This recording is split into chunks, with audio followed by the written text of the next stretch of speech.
a discussão relacionada, né, os elevados aumentos do combustível para realmente entender o porquê é que o combustível ele está aumentando tanto, porque nós ouvimos aí os discursos dos bolsonaristas relacionados ao ICMS e todo mundo falava de ICMS, e ninguém sabia realmente explicar o que significava. Então, a gente foi buscar entender aí, pelas entrelinhas, o que significava realmente esse aumento. E aí, a Brasil de Fato postou essa entrevista, que é uma entrevista bastante interessante, que foi feita aí com o petroleiro João Moraes, e ele vai destacar aí os pontos que levaram a se ter esses elevados preços do combustível e do gás de cozinha. Então, segundo o levantamento da Agência Nacional de Petróleo, Gás Natural e Biocombustível, o preço médio do litro de gasolina comum superou aí a marca de R$ 7,00 em 4 estados. Então, é a partir do momento aí que vai se tendo esses grandes aumentos que vai surgir a discussão no país inteiro do porquê isso estava acontecendo. E aí, segundo o petroleiro João Antônio de Moraes, que é o dirigente do Sindicato dos Petroleiros do Estado de São Paulo, ele vem explicar, né, que a alta do preço do combustível ela não vai ocorrer simplesmente por conta do ICMS, e sim por conta que o combustível no Brasil atualmente, mesmo sendo produzido no país, ele acompanha a valorização do dólar. Então, como ele acompanha a valorização do dólar, a cotação interna e a cotação internacional do petróleo, e a nossa moeda ela está sendo desvalorizada, então vai existir aí esse processo de elevação de preço, mesmo esse produto sendo extraído e refinado no país. E isso vai ocorrer desde 2016, na gestão aí do presidente Michel Temer, que optou por uma cotação de preço a partir do PPI, o preço por paridade de importação, que vai condicionar os preços praticados no país ao mercado internacional. Então, apesar do combustível ser produzido nacionalmente, ele vai ser cotado através aí do mercado internacional. E aí vão ter frases bastante significativas no decorrer da entrevista, e uma delas é quando o João, o petroleiro, ele vem dizer, né, que a partir do momento que Michel Temer passa a cotar através do PPI, do preço de paridade de importação, o preço do combustível ele passa a ser irreal, e os aumentos eles passam a serem brutais, justamente aí por conta dos condicionamentos internacionais. Então, o barril do petróleo cru ele vai ser valorizado de acordo com o dólar. Então, como o dólar está subindo, esse combustível também, o petróleo e o combustível já refinado, ele também vai elevar o preço. E aí, em paralelo a esse cenário de elevação de preço e da discussão de que quem estava elevando o preço era o ICMS, eram os estados, a gente vai ver que a Petrobras ela lucrou de lucro líquido 31,1 bilhões de reais no terceiro trimestre do ano. Então, apenas em 3 meses aí, a Petrobras, mesmo com esse aumento, vai lucrar essa grande quantidade de dinheiro, 31,1 bilhões de reais. Então, quem vai sofrer aí com esse processo, como o entrevistado diz, é a dona de casa e o pai de família, que vão aí pagar um preço bruto do gás de cozinha em média de R$ 100, da gasolina de R$ 7, e quem está ganhando realmente aí com esse processo de aumentos são os acionistas privados. Então, o intuito desse aumento não é por conta que aumentou o refino, não é por conta que aumentou o ICMS. No decorrer da entrevista, o petroleiro vai até dizer que o ICMS ele não aumenta o preço, o valor, né, da cotação, desde 2000. E mesmo assim se tem essa discussão falaciosa de que a culpa é do ICMS. E aí a gente vê, essa entrevista ela foi divulgada no início de novembro, mas o valor ele estava em R$7, mas o presidente, mesmo com um preço tão exacerbado, ele já avisava que tinha recebido aí pela Petrobras extraoficialmente de que em 20 dias iria existir outro reajuste. Ou seja, a partir do momento aí de que eles percebiam que a inflação iria aumentar e que o dólar iria aumentar também, iria existir outro reajuste. Então, os preços dos combustíveis eles estão sendo elevados aí não por conta do ICMS, não por conta dos estados, mas sim por conta do intuito de fazer com que os acionistas privados continuem lucrando. E aí o jornalista ele vai questionar o João sobre como o governo Bolsonaro piorou esse cenário. E aí o petroleiro vai responder que o Bolsonaro ele passou a privatizar a distribuição de dividendos para os acionistas privados da Petrobras. Sendo assim, ele adota uma política de aumentar artificialmente os lucros da Petrobras às custas do sacrifício do consumidor brasileiro.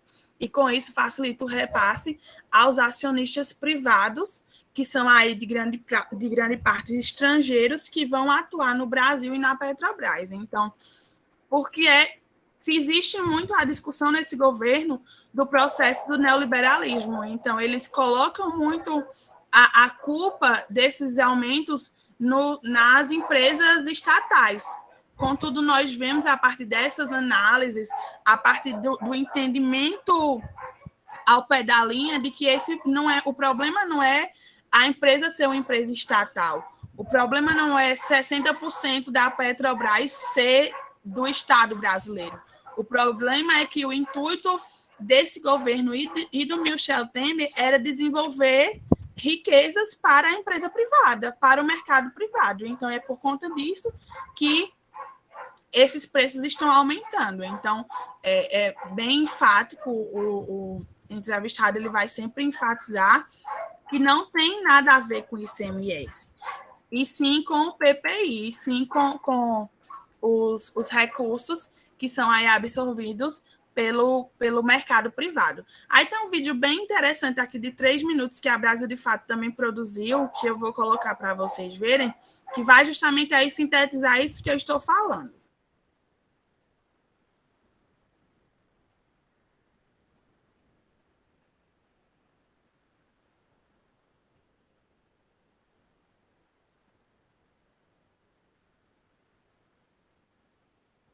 A Petrobras informou recentemente que o preço médio do litro de gasolina nas refinarias vai subir 3,5% e vai para R$ 2,04.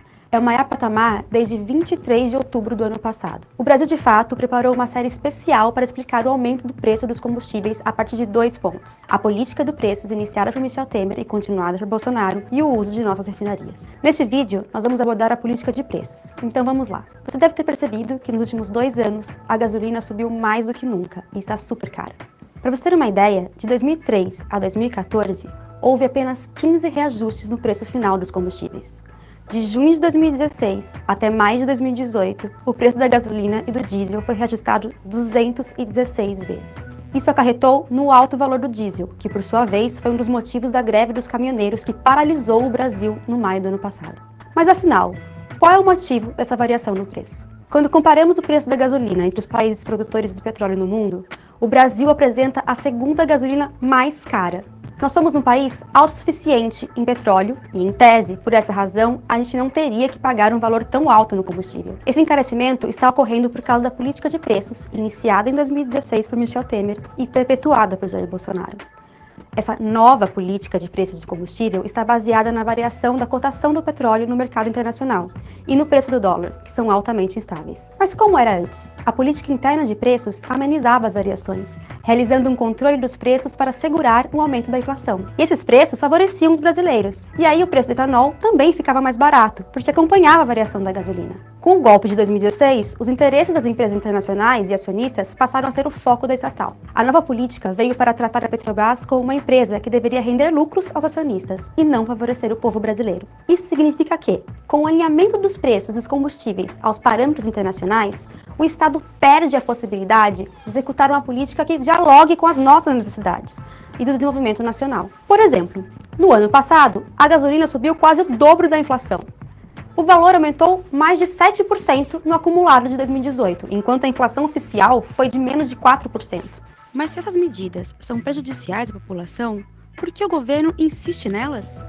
O motivo é para que o governo consiga vender as refinarias da Petrobras. Isso porque as multinacionais do petróleo só comprariam os ativos da Petrobras se elas pudessem ditar o preço dos combustíveis por aqui. E isso só seria possível se a Petrobras não tiver mais o poder de decidir sobre o preço dos combustíveis de acordo com os interesses nacionais. Ou seja, apesar de defender que o Brasil esteja acima de tudo, no governo Bolsonaro, a gestão tem deixado de lado os interesses do povo brasileiro, agindo para desmontar uma das maiores empresas de energia do mundo. No outro vídeo, explicaremos um pouco mais sobre esse desmonte a partir.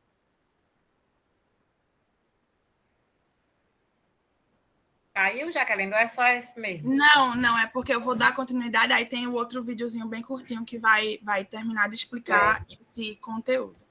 E aí, a outra pergunta que é feita é se é necessário que essas políticas de preço da Petrobras, elas acompanhem o preço internacional.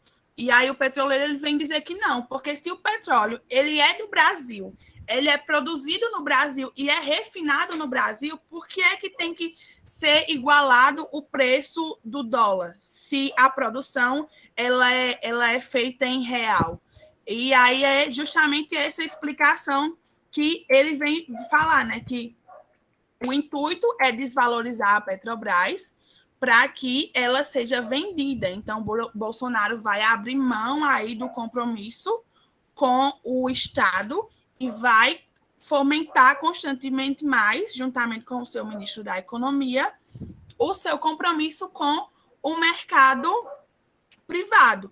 E aí essa política de preços ela vai prejudicar a Petrobras justamente aí pelo fato de que com esse aumento você possibilita que a concorrência ela se insira no Brasil e domine o mercado, porque se a própria indústria estatal não está conseguindo aí fazer reajustes no preço, então você dá a possibilidade aí de desvalorizar essa empresa, fazendo com que outras empresas sejam inseridas. E aí o repórter pergunta a ele quais serão as perspectivas para o futuro em relação ao combustível. E aí o petroleiro, o João, ele disse que as perspectivas são de aumento, porque como o dólar ele tá aumentando, tende-se constantemente até essa elevação de combustível.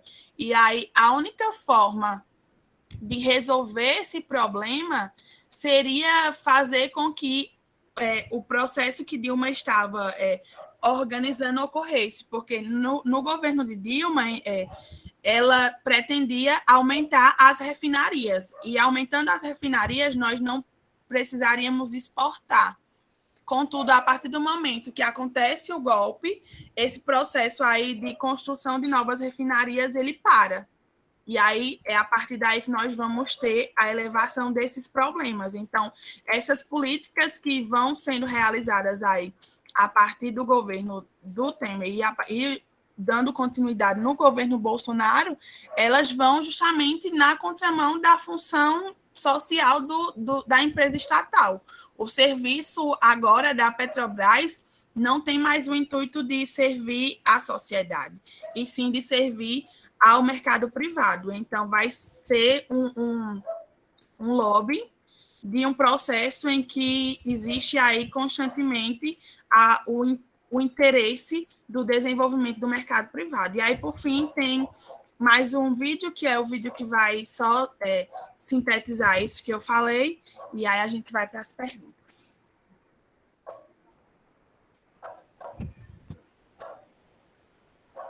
Você sabia que... Não partilhou, não, Jacqueline. Pobre de Leandro, coitado. Tanto petróleo aqui... Você sabia que o Brasil é autossuficiente na produção de petróleo? Essa é uma realidade para poucos países privilegiados, como, por exemplo, os Estados Unidos. Mas aí você me pergunta, se tem tanto petróleo aqui, por que então que estamos vivendo uma crise nesse setor? Para responder essas e outras perguntas, nós, do Brasil de Fato, preparamos essa série sobre o preço do seu combustível.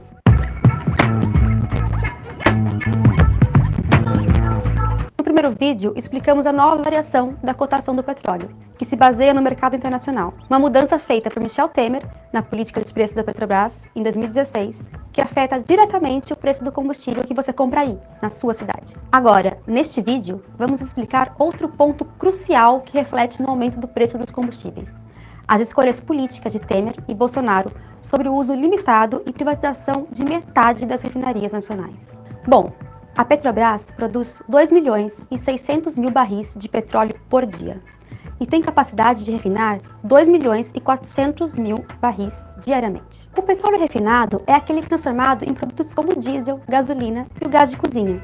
Para manter tudo funcionando, o Brasil precisa de 1.900.000 barris de petróleo refinado por dia. Ou seja, teoricamente, o Brasil possui a capacidade de suprir toda a sua necessidade. No entanto, nós refinamos 1.600.000 barris e estamos importando 800.000 barris de petróleo por dia. Por quê? A Petrobras é uma empresa nacional que detém o monopólio da exploração, do refino e do transporte de petróleo no Brasil, como manda a Constituição. Esse monopólio nacional favorece os brasileiros, porque os produtos refinados ficam mais baratos. E esse preço reflete de forma positiva nos preços de tudo que depende do combustível para ser produzido ou escoado, no arroz, no feijão e na carne ou na passagem de ônibus que você paga todos os dias. Com a política de Temer e agora de Bolsonaro, o que está acontecendo é o enfraquecimento proposital das refinarias da Petrobras. Hoje, nossas refinarias estão operando abaixo do que podem, impactando diretamente no aumento do preço do combustível. O uso total das refinarias atenderia a toda a necessidade nacional e ainda produziria um excedente. Por causa da redução da produção nacional de petróleo refinado, a importação da gasolina e do diesel dobrou. Não por acaso, 80% do diesel importado em 2017 veio de ninguém mais, ninguém menos que os Estados Unidos. E isso culminou diretamente na greve dos caminhoneiros do ano passado. Se a alta capacidade de produção de refino é boa para nós, por que vamos vender as refinarias? A política de privatização da Petrobras vem sendo acelerada desde o governo Temer e fortalecida ainda mais no governo Bolsonaro. A justificativa desses governos é que precisamos vender bens convertíveis em dinheiro, os chamados ativos, para conseguir capital a curto prazo. Essa decisão ignora toda a possibilidade de rendimentos futuros da estatal. Para o presidente da Petrobras, Roberto Castello Branco, a empresa deve se voltar apenas para a exploração, a produção e a exportação de petróleo cru. Nada de gasolina e diesel. O resultado é que a Petrobras deixará de influenciar nos preços dos produtos refinados. Bolsonaro, Paulo Guedes e Castello Branco estão entregando de bandeja uma das maiores riquezas naturais às grandes corporações internacionais. E esse modelo pode ser replicado para outros serviços nacionais, como a saúde, o saneamento e a educação, como estamos vendo o ministro Weintraub fazer. Para entender mais como a política privatista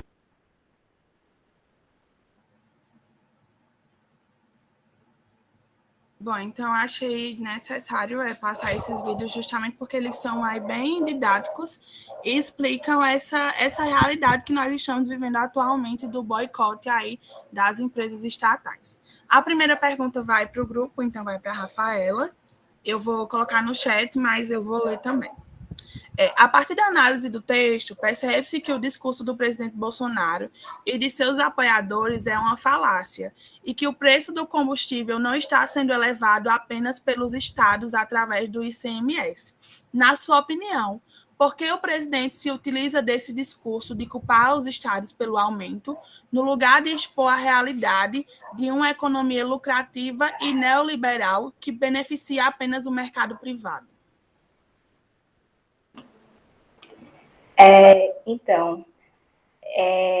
o fato dele culpar os governadores, né, dizer, tirar a culpa do governo, é justamente porque, apesar da gente perceber nas ações, todas essas ações desse governo, sejam voltadas à saúde, à educação, a essa política de preços da Petrobras, o governo ele sempre se esquiva, né? Nunca é culpa do governo, nada é culpa do governo.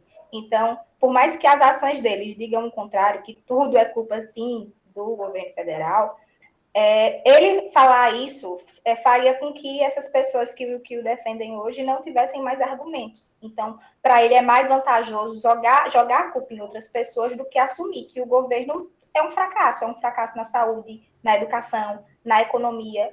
Então, ele nunca vai falar que ele luta pelos interesses dessas empresas estrangeiras, que ele luta pelos interesses o lucro de alguém que não está nem aqui no país. Então, ele passa essa ideia de que a culpa é de outra pessoa, como se todos esses problemas que o Brasil passa hoje não passassem pela mão dele também. Então, a partir do momento que ele fica fazendo esse discurso de jogar a culpa em todo mundo, não é culpa minha, a vacina não funciona, essas besteiras que ele fala, ele tira a atenção das ações que são de responsabilidade dele e que ele não trabalha para fazer com que elas se concretizem.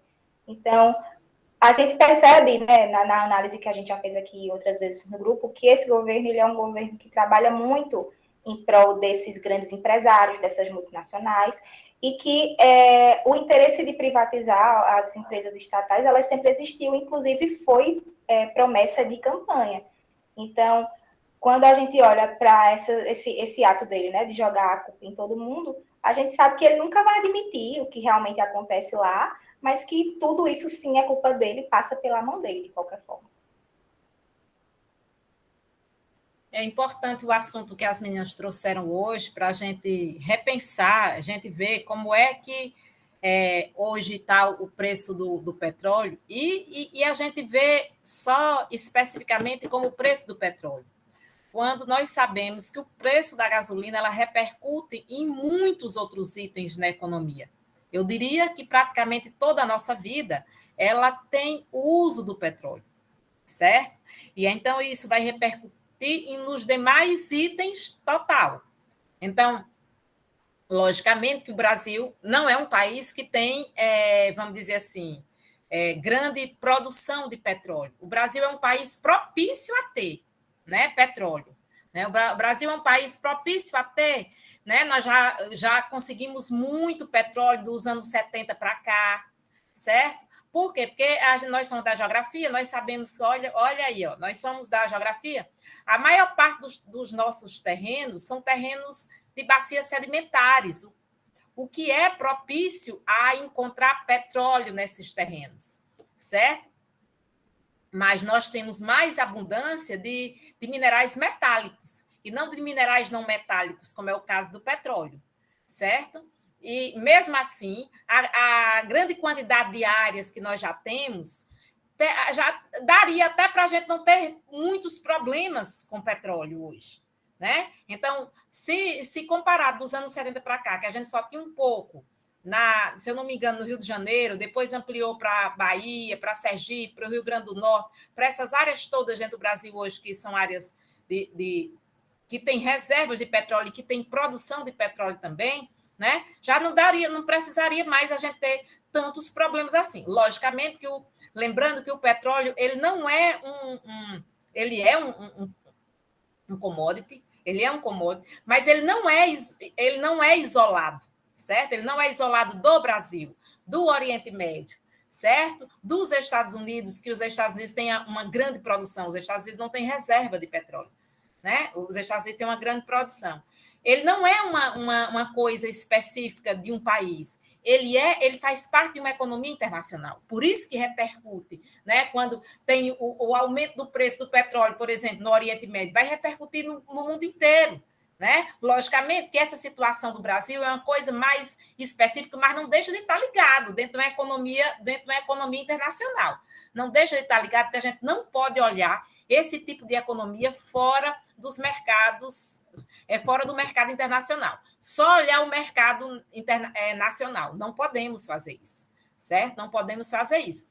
Lógico que dentro do Brasil específico, porque vão ter as políticas. as políticas relativo à Petrobras, né? Como a Jaqueline explicou aí, né? Então, toda a Petrobras, se que é uma empresa que é praticamente estatal, mas ela já passou a ser uma empresa mista, né? Ela tem muita influência do capital privado dentro da própria Petrobras.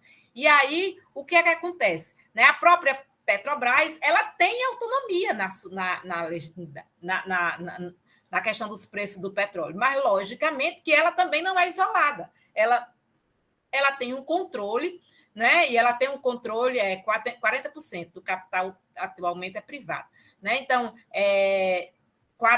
ela tem um controle, o governador, o presidente também, ele tem uma parcela de opinião, de opinar dentro da Petrobras, certo? Porque parte, Jaqueline, parte das ações também é do governo, certo? Parte das ações é do governo, por isso ele tem uma certa participação muito forte dentro da Petrobras, certo?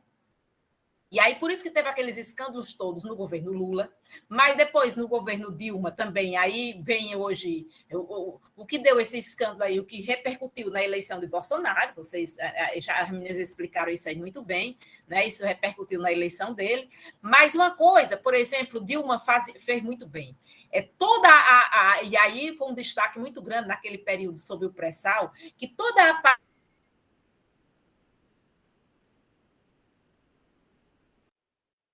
matéria-prima que fica no pré-sal, vamos dizer assim, não é uma linguagem mais comum, que fica abaixo da área principal de petróleo, ele seria destinado à educação, né? Seria para todos os investimentos na educação, essa parte que quando ela liberou para a extração desse minério. Certo? Mas aí, rodada todos esses escândalos, acabou repercutindo na vitória de Bolsonaro. Mas que não legitima, que isso não significa dizer que não era para estar no preço que está agora, né? Por quê? Porque essa mudança constante de pessoas também no poder da Petrobras, isso tem repercutido muito. Ele tenta, essa questão está tão negativa que ele tenta intervir para poder diminuir o preço, só que ele não consegue mais. Né? Só que ele não consegue, porque está muito negativo para ele esse aumento do preço. Como eu já disse, não é só simplesmente um aumento do preço de uma pessoa que utiliza o transporte rodoviário. Não, até porque esse transporte é um transporte caríssimo, inclusive um transporte que não é utilizado em país nenhum. Né? O transporte predominante. Não é o transporte predominante que é usado nos países ricos, não é o transporte rodoviário. Né? Então, você vai, por exemplo, o transporte ferroviário são os que mais são utilizados dentro da Europa, por exemplo. Né? Então, não é o transporte rodoviário predominante. Então, o Brasil é um país que utiliza muito o transporte rodoviário. Né? E aí, resultado. Então, esse aumento do preço não afeta diretamente só quem tem carro e quem pega ônibus. Não é uma coisa assim. Vai afetar na economia total. Na economia total, porque quase tudo da nossa vida é derivado do petróleo, certo? Quase tudo, né, que entra na nossa casa, né? Se a gente pensar no chuveiro, se a gente pensar nos mínimos detalhes, né, é derivado do petróleo. Então, isso vai ter uma repercussão grandiosa no país inteiro. Né? E aí, por isso, as pessoas começam a perceber. Então, não é uma coisa típica só para quem tem carro e típico para quem pega transporte, para quem pega ônibus, certo? Deu para vocês irem entendendo aí a jogada da coisa, né? Que é muito mais complicado do que a gente pensa, que não é só o governo aumentou o preço, não é só assim, né? Não é só o governo aumentou o preço do petróleo, além dele ser a pior criatura do planeta Terra, né? Não é só ele aumentando o preço do petróleo, o petróleo ele é uma cadeia, certo? Ok, meninas? Vamos lá? Então, a próxima pergunta eu vou fazer para a Márcia. Aí, Márcia, a Márcia já tá pronta, aí abriu até a câmera. Então, o preço dos combustíveis no Brasil sempre levou em conta os custos de produção da Petrobras e de outras empresas que atuam no mercado de combustíveis. A partir de 2016, passou a se ter uma prática do chamado PPI, o preço por paridade de importação, não mais levando em consideração os custos, mas o preço do mercado internacional. E como o dólar nesse período subiu muito, os preços dos combustíveis também subiram brutalmente. Diante disso, na sua opinião, qual o real motivo da alteração na política dos preços da Petrobras e quem está lucrando com isso? O real motivo da alteração é a política de Bolsonaro, né? É busca ideológica para enriquecer os mais ricos, é trabalhar para a empresa privada. Só quem lucra é o privado, né? É tanto que a vontade dele é privatizar tudo, o destino dele é privatizar todo mundo. Então, isso até é a questão ideológica dele mesmo, a política dele, né? É como a professora disse ontem na aula, não dá para ter ações esquerdistas e votar em Bolsonaro, porque ele não enganou ninguém, né? Se a gente prestasse bem atenção nas falas dele durante a campanha, ele sempre deixou muito claro que a intenção dele era trabalhar para os empresários, para essas empresas, para o enriquecimento ainda mais de quem já estava rico. E ele nunca, na verdade, ele nunca se importou com o povo, não. O povo é que queria que ele se importasse. Mas a política dele nunca foi para o povo. Quem lucra é os empresários, quem lucra é o setor privado. Mas aí, Jaqueline. Acho que Rafa vai fazer agora. Pois é, gente. Então, nós precisamos entender, né? Como eu já disse, não desvincular desse preço do petróleo uma coisa só que o petróleo do Brasil e a gasolina, como se o petróleo fosse uma coisa tipicamente brasileira, certo? Muito pelo contrário, nós já tivemos a crise do petróleo em 1970, foi uma crise braba, né? E essa crise foi acompanhada por quê? Porque os países no Oriente Médio estavam em guerra. A crise de 29 também, né, vai ser por conta do petróleo, então tudo... Mas em 70, Jaqueline, já vai ser...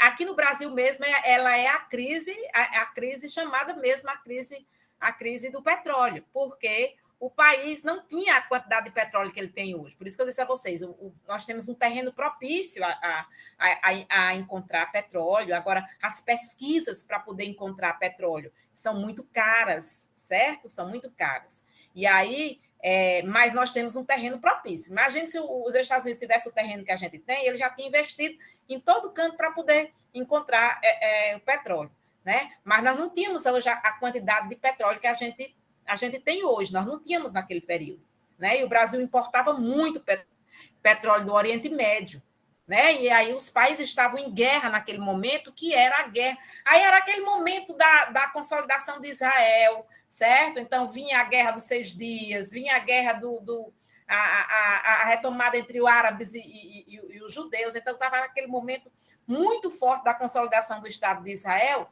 E aí, o país tomou a atitude, inclusive, nesse período de investir no álcool, né? Das pessoas deixarem mais a gasolina e começar a usar os carros a álcool. Foi nesse período que começaram a criar os carros a álcool aqui no Brasil, certo? Só que aí a gente sabe que a cana vai levar outros problemas, que são os problemas da concentração de terra, né? Então, aparentemente passa a ser mais barato, né? Que hoje não está tanto assim, né? Mas naquele período era. Por que naquele período era mais barato? Porque o governo subsidiava com muito recurso, então era mais barato de fato, certo? Mas ele vai gerar outros problemas, que é os problemas da concentração de terra, porque a cana é monocultura, porque a cana exige grande propriedade, né? Então vai gerar outros problemas que tem repercutido para a gente, né? Desde a colonização até agora com essa história da cana, certo? Mas, e aí também o carro não pegou muito dentro do Brasil,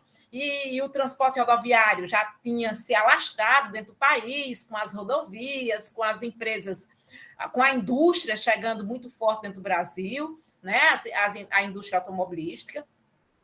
E aí era como se dissesse assim, o governo, nós não podemos mais voltar atrás. Inclusive deixando as ferrovias, que era o nosso forte no período do café, para o transporte rodoviário mesmo.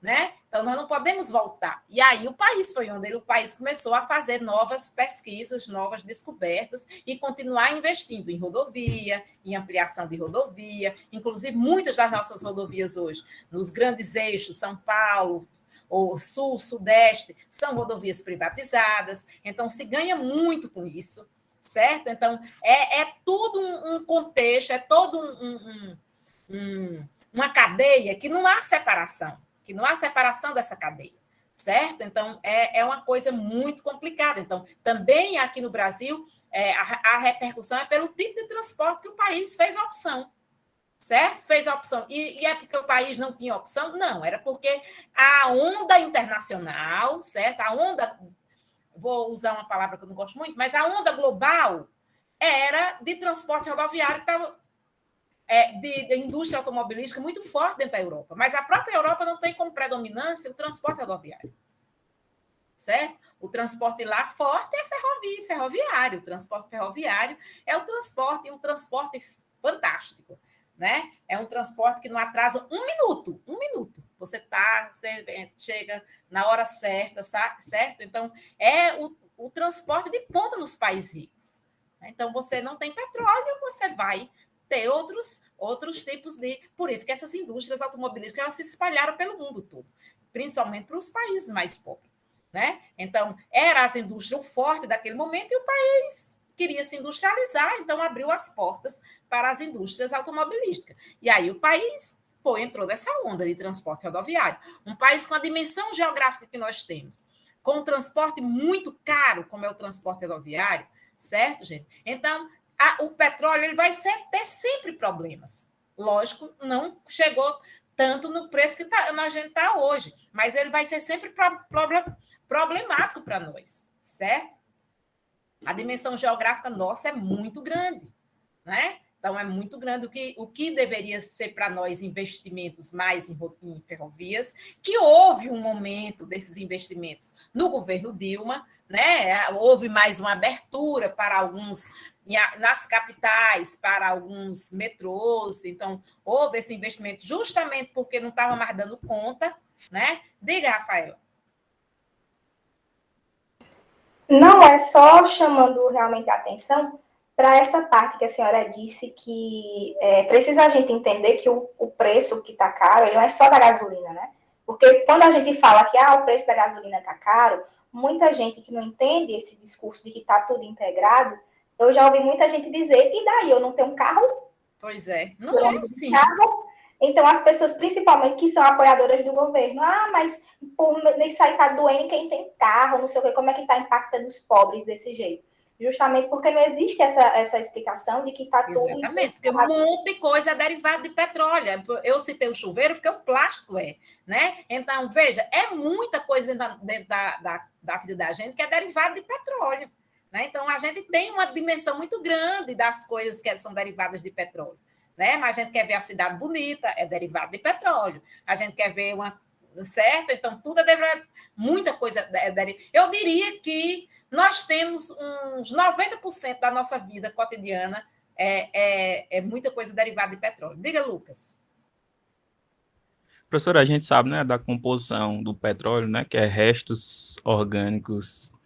E nos Estados Unidos, eu vi uma matéria, acho que foi no começo do ano. Nos Estados Unidos, você vê também a importância da pesquisa, né, que Bolsonaro não dá importância de jeito nenhum. Lá nos Estados Unidos, os pesquisadores já estão desenvolvendo praticamente, e fizeram já testes, fizeram as condições, né, as condições de temperatura, pressão, com o esgoto, e praticamente transformou numa substância que é parecida já com o petróleo. Tem um nominho na geografia, a gente chama disso, que é parecido com o petróleo. Tem um nominho lá que eu esqueci agora, mas tem isso mesmo, Lucas. E aí eles estão desenvolvendo já isso, já é uma alternativa para o futuro, já para... Sabe que o petróleo, né, não é infinito, então eles já estão procurando outras alternativas. Ainda tem isso que o Lucas mencionou. O petróleo não é infinito, é uma matéria-prima que ela acaba, certo? Então, ela se você usar, Por quê? Porque também tem essa coisa toda? Porque 60% do petróleo do mundo, 60%, é muito, certo? É muito petróleo, né? Esses 60% eles ficam no Oriente Médio, concentrado lá dentro do Oriente Médio. A gente diz o 60% do petróleo já descoberto hoje. Né? Então, você pode encontrar novas áreas, como é o caso aqui do Brasil, certo? A gente pode o tempo todo encontrar novas áreas. Mas o que nós temos hoje já descoberto, certo? 60% fica localizado lá no Oriente Médio. Arábia Saudita, Irã, Iraque, Kuwait, Líbia, Síria, né? Omã, Emirados Árabes Unidos. Então, fica concentrado ali, né? 60%. Imagine 40%, o Oriente Médio é um tiquinho, né? 40% para o mundo inteiro. Né? Então, isso não pode. Então, o petróleo, eu diria que, tirando a água, é a matéria-prima mais consumida no planeta. Né? A matéria-prima mais consumida. Então, por isso que eu digo a vocês, a gente não pode achar que é só quem anda de carro. Então, tudo. Quando eu digo o chuveiro é seu líquido, porque o plástico é derivado, o detergente que eu uso é derivado de petróleo, né? O asfalto que eu uso é derivado de petróleo. Se a gente imaginar que tudo isso é derivado de petróleo, né? Lógico, o preço vai subir mesmo, vai subir tudo, né? Então, e aí sobe por quê? Também lembrando, como eu já disse, o transporte é rodoviário, certo? Se o transporte é rodoviário, então o país tem uma dimensão geográfica imensa, então, para eu trazer mercadorias de lá de São Paulo para cá, lógico que ela vai aumentar, certo? Da região sul para cá, ela vai aumentar, por isso que os caminhoneiros estavam querendo fazer greve aí outro dia, né? Então, o país, a gente chama isso na geografia de... a Fátima estava até dando hoje a aula, essa é a história das redes, certo? Então, nas redes, você precisa muito das linhas, que é da ligação rodovia, ferrovia, aerovia, né? Mas, no nosso caso, a gente usa muito a rodovia. Então, tudo vai ficar muito caro, certo? Então, uma coisa que eu comprava de São Paulo para poder chegar aqui, lógico que ela vai aumentar o preço, né? Se ele vai usar o transporte rodoviário. Entende? Então, essa coisa que a gente não consegue entender, ver simplesmente pelo preço da gasolina. Certo? Mas a gente imagina hoje que está tudo muito caro. Então, acaba afetando na cesta básica, acaba afetando no supermercado, porque Petrolina não é autônoma de produzir tudo que nós consumimos. O que nós consumimos, né? 90% vem de outras regiões. Então, a gente não tem tudo aqui. Nenhum país tem autonomia. Se eu imaginar o Japão não tem autonomia. O Japão não é autossuficiente em comida. Pô, mas o Japão, um país tecnológico como o Japão importa alimento. Né? Entende? Então, os Estados Unidos não têm petróleo também. Aí, por isso, Lucas, ele está fazendo essas pesquisas. Os Estados Unidos têm uma grande produção. O que é que os Estados Unidos fazem? Ele pega a matéria-prima e ele faz uma ampla produção. Por exemplo, o Oriente Médio ele tem a matéria-prima, mas não tem tanta produção assim. Né? Então, é diferente. Então, os Estados Unidos têm a maior produção do mundo de petróleo. Não é a maior reserva. Ele não tem a matéria-prima, necessariamente. Certo? Ok? Então, é essa lógica que a gente precisa entender dessa história do petróleo. Né? Então, é essa... Viu, Rafaela? Vai que eu interrompi você depois.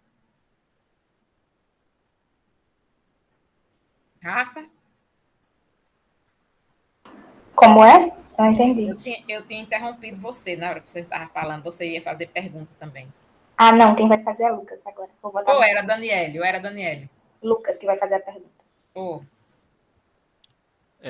Daiane tá aí? Pode ser, Daiane. Você fazer para você. Acho que Daiane tá. Rapaz, eu já entrei agora mais da metade da aula, mas... A gente fala, diga, Daiane, mas a gente fala.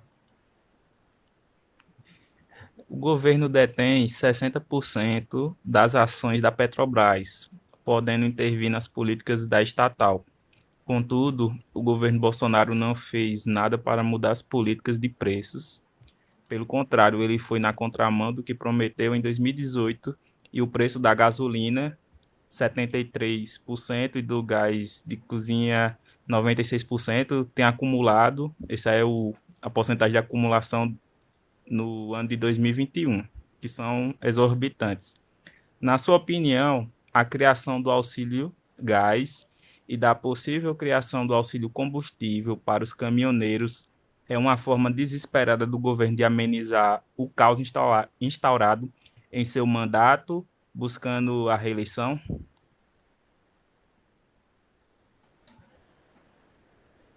E aí, Daiane, o que é que você acha?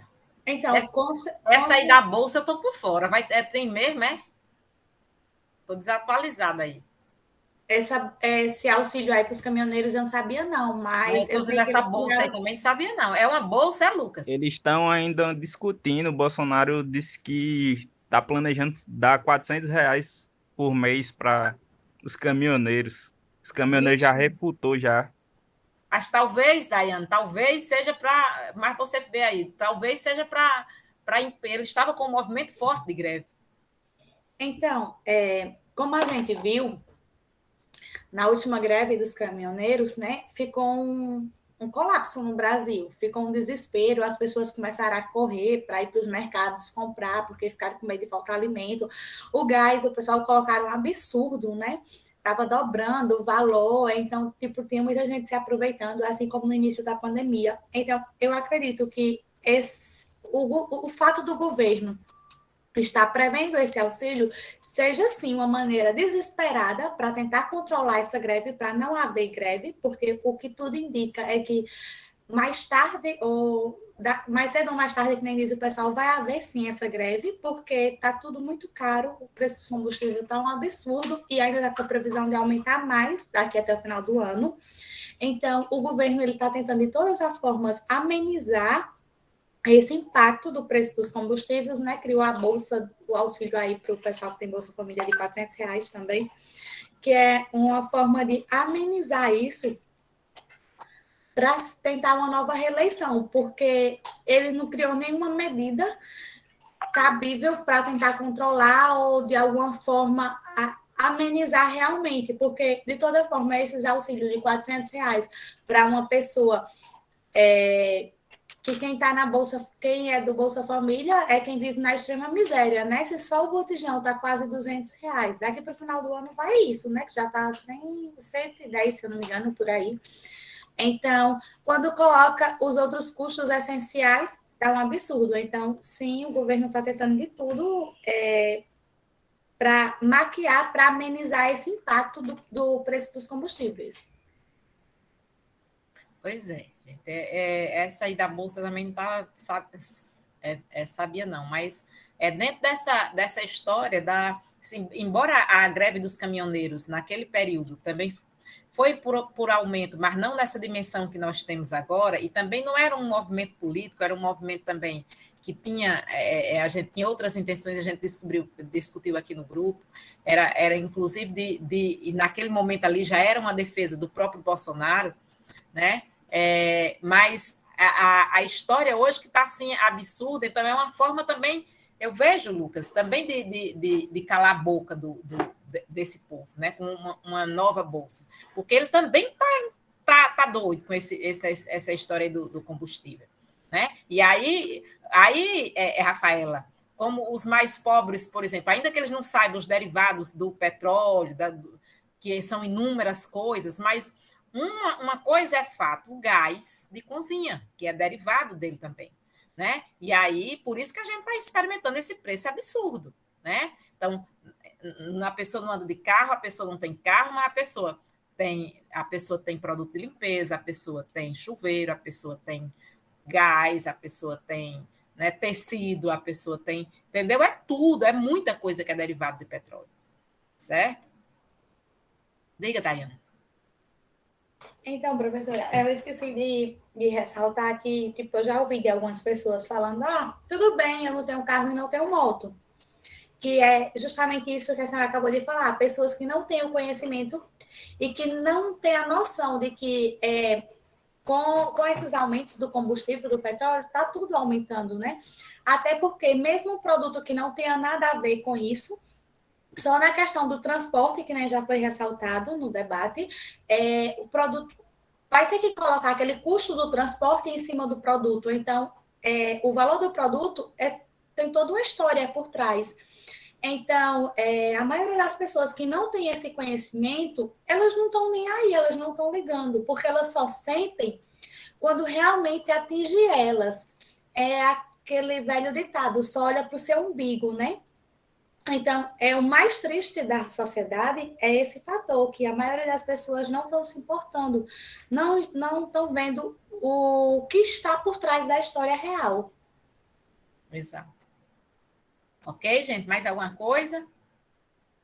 As meninas ali já... Sim. A próxima pergunta, devido à hora, né, para encerrar o debate de hoje, eu vou fazer aqui para vocês e vou colocar no chat. Vou fazer a pergunta para a Heloísa, tá, Heloísa? Olha, Heloísa, eu tinha esquecido você, mas... Não, professora, eu é do início ao fim, né?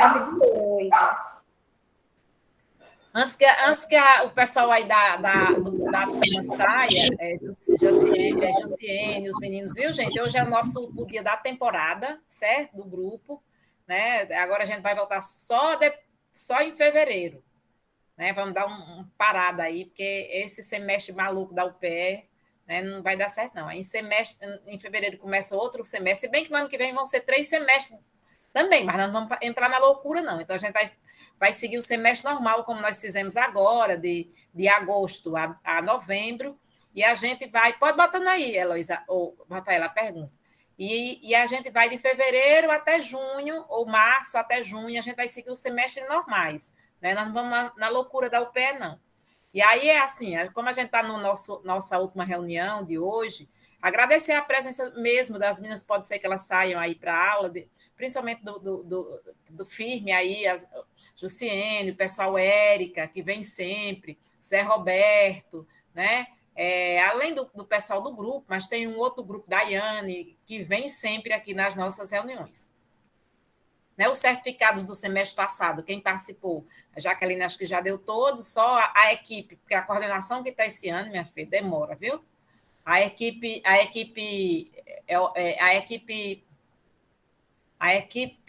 da coordenação ainda não ganhou, mas os externos já ganharam todos os certificados, certo? E aí, dessa rodada aqui, pode ser que demore um pouquinho também, mas se dependesse de mim, porque o CIESA terminou sexta-feira, estava todo mundo com certificado, só domingo que a Heloísa estava terminando de mandar os outros.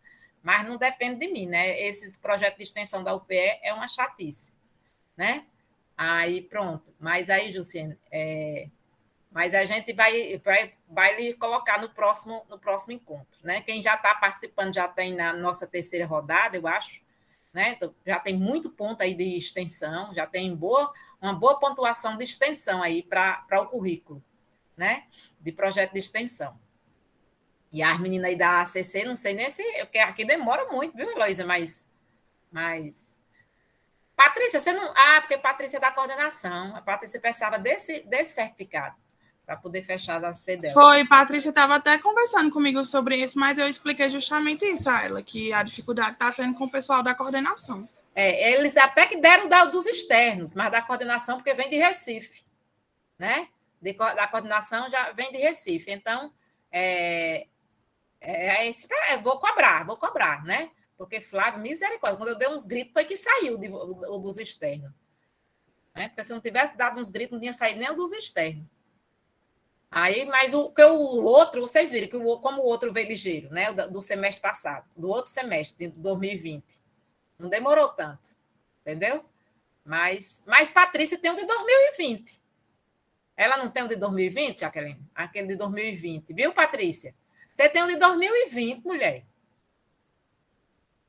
Não é o desse agora, o de 2020 você tem. Márcia. Pronto, agora deixe Rafaela fazer a pergunta que faça, porque Jussiane, a pessoa ia para a aula, eu queria falar logo. Pronto, Heloísa, está no chat a pergunta, mas eu vou ler aqui rapidinho. Com quase 15 milhões de desempregados e 20 milhões de pessoas passando fome, o Brasil vive uma das maiores crises de sua história. O aumento dos derivados do petróleo, como a gasolina e o gás de cozinha, se reflete em toda a cadeia produtiva, forçando também o reajuste dos alimentos e de outros produtos. A partir dessa realidade que o país está vivenciando, De que forma você acredita que é possível reverter esse cenário? Bom, bora lá, né? Bora lá, porque começou comigo, vai terminar comigo, que é para nós. Bom, eu acho que a professora Áurea já tinha respondido em uma das falas dela. Ela falou que é muito difícil essa reversão de situação, porque não depende só do presidente, né? Depende de N fatores, como diz Jaqueline, para além dele. E um dos são os empresários, o grande cartel que monopoliza mesmo, que manda e que faz com que isso tudo gire. Então, eu não vejo uma possibilidade de mudança em relação a essa questão do petróleo, dessa cadeia toda, que vai bem mais além do que só essa questão de gás de cozinha, de gasolina, porque nem tudo é produzido no mesmo lugar, né? Uma coisa vem de outro país, vem de outro estado, vai daqui para outro, e se o transporte, a locomoção aumenta, o preço vai ser em cima do produto, né? Eu falo isso porque a gente possui uma loja virtual de calçados, uma loja não, uma lojinha, e minha irmã falou, eita, vai ter que colocar em cima do produto, essa questão da transportadora ter aumentado. Então, é uma cadeia muito, muito além do que a gente imagina. Então, eu acho que nesse momento, eu não vejo nenhuma reversão possível. Eu achei bonito porque, eu achei interessante quando vocês estavam falando, que essa questão ele foi muito bem recebido, né? Nos Emirados Árabes, ele teve lá há pouco tempo, e foi festa e tudo mais, exaltado, e não sei por que me remeteu, com minha mente poluída, me remeteu que tem alguma coisa por trás disso, e tem a ver com o combustível, com essa questão toda do petróleo e da gasolina. Então, infelizmente, eu posso estar sendo pessimista, mas eu não consigo enxergar uma forma de reversão nesse momento, não, de reverter esse cenário no sentido de milhões de desempregados e pessoas passando fome, em relação ao aumento de derivados de petróleo, e toda uma cadeia para lá disso tudo. Ok? Por hoje.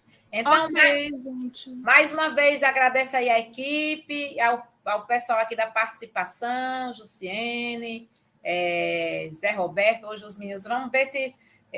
Agora, nesse mês, foi mais cansativo, todo mundo cansado, mas a gente vai reunir as forças para a gente voltar final de fevereiro bem fortalecidos, né? De novo, nós não vamos pegar os semestres da UPE, que vai ser bagaceira de novo, fevereiro a maio, essa loucura. Então, nós vamos pegar o semestre normal, março, junho, agosto, novembro, como nós estamos fazendo aqui agora, porque senão a gente enlouquece também, né? Entra na onda aí. Se bem que no mestrado não, no mestrado a gente já conseguiu, a gente já vai conseguir igualar agora, né? No mestrado não vai ser 3 semestres, vão ser 3 semestres, não. A gente vai começar nossas aulas em abril e a gente conseguiu igualar. E é isso, viu, gente? Muito obrigado. A gente está terminando agora, igual os filmes, a gente está terminando essa temporada, a gente vai começar outra temporada. Cada temporada a gente apresenta uma coisinha diferente. Né? Próxima série vai estar disponível na Netflix. A próxima série será diferente, porque cada série, né? A gente está com 3 já nessa pandemia, 4, né? Não, 3, porque a gente não teve o primeiro semestre do ano passado. A gente está com 3, e aí cada uma foi uma coisa diferente. Então, a gente vai... talvez, não sei como é que vai ser, no ano que vem talvez seja presencial, aí vamos ver, né? Vamos ver o que é que vai suceder daqui para fevereiro. Né? Tá doido para a gente voltar para o nosso espacinho, nossa coisinha, né? Lá toda sexta-feira, o povo chegando, das aulas. Era bom, tô com saudade. Eu estava falando com os meninos aqui no grupo que a gente tem, né, para organizar o grupo de estudos, né, que bateu agora a realidade que no próximo eu não faço mais parte da organização, mas aqui... Se eu estiver por aqui, eu vou. Com certeza. Eu já disse a senhora que a senhora não vai se livrar de mim nem tão cedo. Se não estiver morando em Aracaju... Amém, Senhor. Aí a senhora vai ter que Aí fazer. perderam, a Leão tinha alugado casa lá, desalugou, porque pegou tudo remoto. Mas aí a senhora fica fazendo videochamada para mim, aí eu participo de forma online. Eu não vou largar a senhora nem tão cedo, mulher, nem se preocupe com isso. Aí, quando eu for lá em Aracaju para a gente bater perna. Como eu estou com saudade do Aracaju. Nunca passei tanto tempo sem ir a Aracaju. Foi em fevereiro do ano que vem, do ano passado. Dos shoppings de Aracaju. Ei, pare a gravação. Vai fazer 2 anos que eu não ando em Aracaju. Bati o recorde. Finalizar a gravação. Muito obrigada, viu, minha gente? A cada um que tirou aí um tempinho para vir assistir, para vir compartilhar o conhecimento de vocês. O grupo ele só é feito a partir da participação de vocês.